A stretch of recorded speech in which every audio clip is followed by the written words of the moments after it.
Hey everybody, welcome back to the channel. Today we are going to be talking about RVs more, and more importantly the alignment of your RV and how it is so important to have a properly lined RV when you're going to be hitting those road trips. You're going to be hitting the highway kind of like we are right now. In this brand new RV I have this is a 24-foot Jayco, and driving this home from the RV dealer, I quickly noticed that it doesn't drive as straight as I would like it to. So here we are on the freeway. You can see I'm doing 65 miles an hour, and as I let my hand off the steering wheel, 1, 2, 3, 4, man, I'm like 4 seconds. I'm into the next lane already, and that is never good.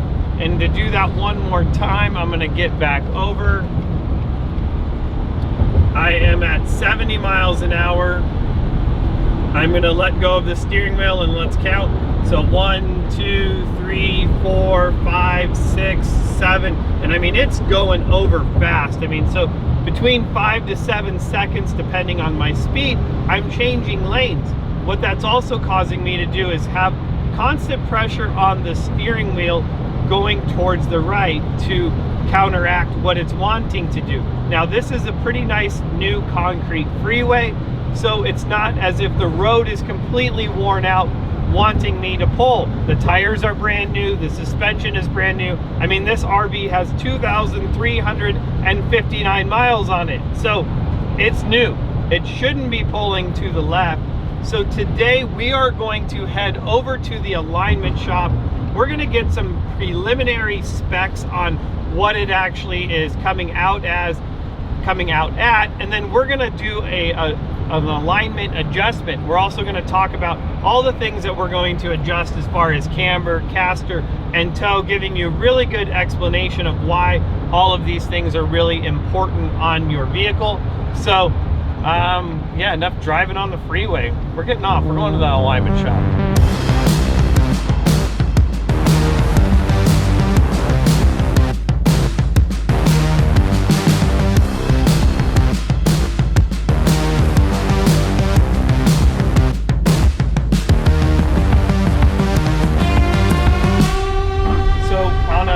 Road test, typically, like, what are you looking for?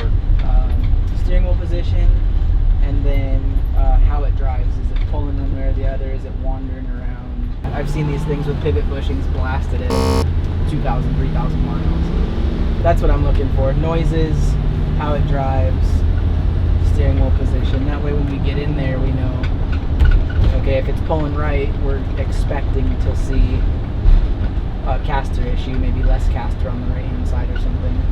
So usually if it's pulling right, that might be just too much caster. It'll pull to whatever direction you have less caster on, or a lower number of caster, usually.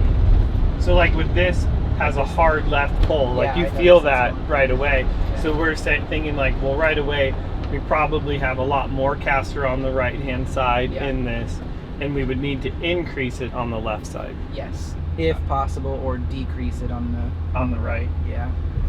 And this is pretty much what I do. I get on a flat piece of road, I aim it in a direction and let it do its thing.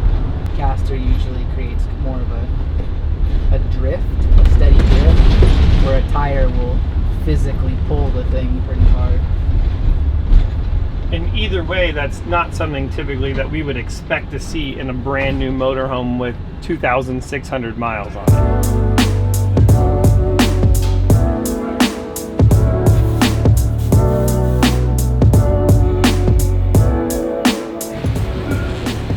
Hey, you want to come down and take a look at this thing?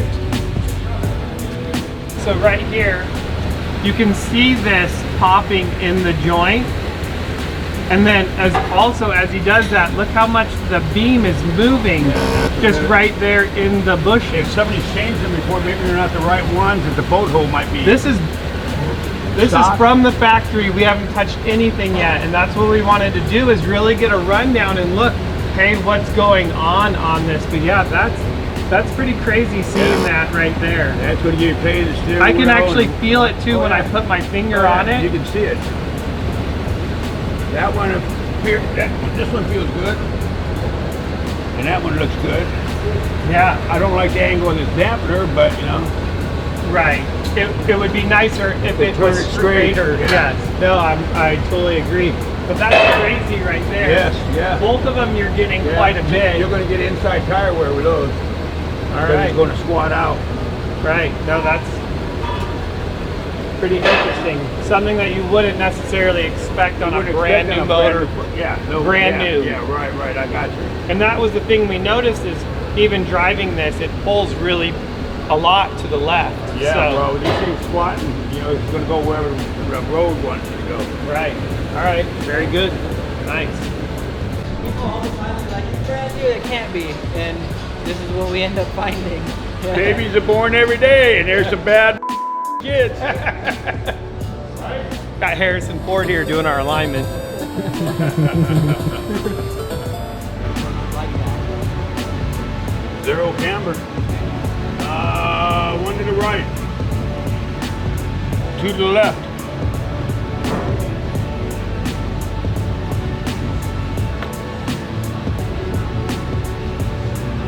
You got 3P. Straighten out. So what initially we're 0 on the camber and we're 3 degrees positive caster. So if we were to draw a straight line down the middle of this wheel, slightly lean back, that's going to be positive caster. Here, one to the left. Thing pull left or anything? Yeah, big time. You got 4 over here. You got a 4 degree split caster. You got 4 positive and a quarter P. Wait, straighten it out. 0 positive on the camber. Rule of thumb is you want a ½ degree more over here. Rule of thumb. We're gonna shake it down looking for playing the ball joints and anything else that we can't see on the ground. And then scribe a line around the tire so we can measure toe. Okay, cool. But typically what we would do is would we reduce the caster in this side or increase the caster on that side? Well, these things, these motorhomes, they like quarter positive camber Okay. and 0 toe. Okay. Okay. This one is 0. This one's 8P. So this, I might even put a cam in it, put a cam here to raise the camber to a quarter P and Increase the caster? decrease the caster. On this side. Or because- increase. Okay, increase yes. the caster. Okay, perfect. Increase the camber and increase the caster and camber. Okay.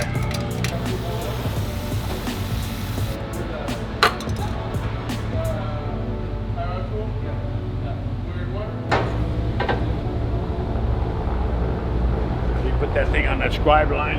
Doesn't matter if you put it here or where you put it on that tire. Once you put the tow bar on there, that line's not moving. That gauge, it's the tow bar. It don't lie. Right? It don't lie. Describe that line in the middle of the paint. And so what he's going to do now is put both of these lines back on and it'll tell how much the toe is off on there. So as you can see right here, Towed out. we're about 1/4 of an inch towed out right there, and you don't want that. We actually want to be in a 16. Or on motorhomes like 0. In a 16 to an 8, you know, they like, but these motorhomes we found out that they like 0. You know, you get better tire wear with 0. And I'll tell you one reason why I see this, why a lot of times they get towed out, is the back becomes overweighted. And as the back becomes overweighted, the front lifts up. And as the front lifts up, the toe gets worse and worse. Yeah, and So, the camera goes positive. so that's one big thing that's really important about this, is making sure that your back's not overweighted, because it can throw this out.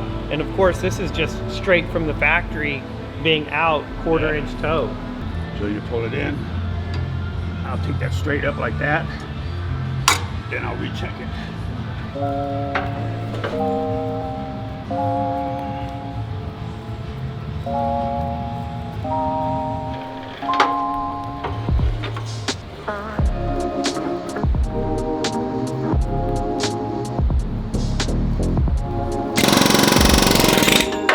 So a lot of times we talk about eccentrics or cams, and that's what is going to come in your stock vehicle.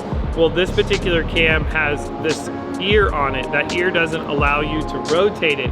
However, when you do aftermarket cams in there like this is a 1 degree. You can see how that hole is off center in there, so you can rotate that cam in there to give you additional camber, caster. This is what allows you to change it. Now this particular one is a 1 degree. This will go all the way up to 3 degrees in order to change them, and they even have like crazy trick ones with double camber caster, but let's keep this simple, and this is what we're gonna use. So by moving that, it's going to move the ball joint this way or that way, this way or that way, as you twist these things.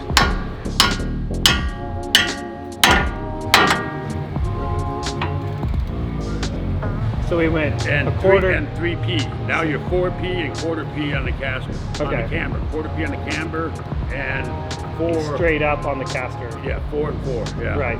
So we've added 1/4 of a degree of camber to it, To bring it positive. and then we have added a 1/2 degree of caster to it. So now both sides have 4 Yeah. degrees. So we put that front wheel Back a little bit pivoted more. backwards a little bit more. And- We're the lower forward. And so now we're straight up on the caster as far as both sides have 4 degrees. Perfect.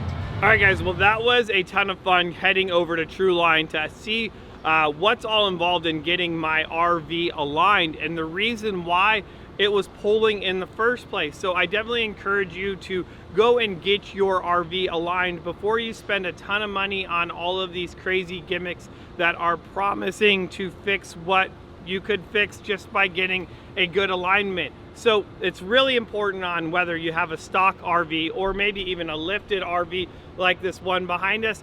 Get your RV aligned and then we can go from there. We're here to help you guys. I know I got some things that I have planned for this RV. Of course, I want to do a lift kit on this because I feel like it sits a little bit low, but maybe that's coming up in a future video. Well, I hope you guys found this informative, all kinds of education here. So again, my name is Jeremy and this is Jeremy's World. We're doing crazy things here. Make sure you guys smash that subscribe button. If you have any questions, leave them in the comments below. I'll be happy to answer them. Otherwise, I'm on to my next project. See you guys.